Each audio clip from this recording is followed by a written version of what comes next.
One of the biggest concerns that almost all sellers have nowadays is, if I sell my house, where am I going to go? And the fear of them being homeless is really holding back their ability and their desire to sell their house. So I want to clear up a few things so that you guys can take advantage of the high price that you could sell your home for right now.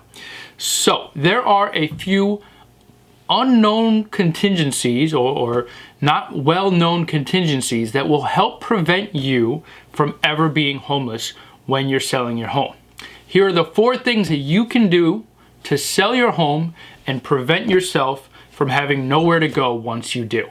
The first thing that you can do is just put a flat-out contingency on the sale of your home. So in the contract, you can put, I will not be obligated to sell my home unless I find another home to purchase. And you can put this right in the contract.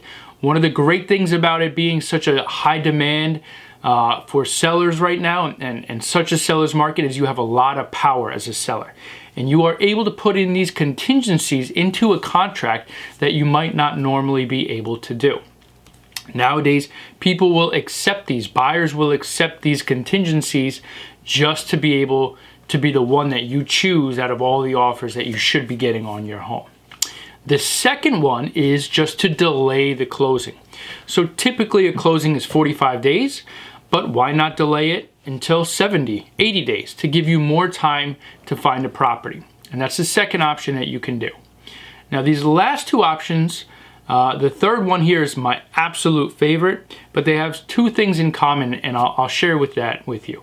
The third option, my absolute favorite, is something called a use and occupancy, better known as a rentback.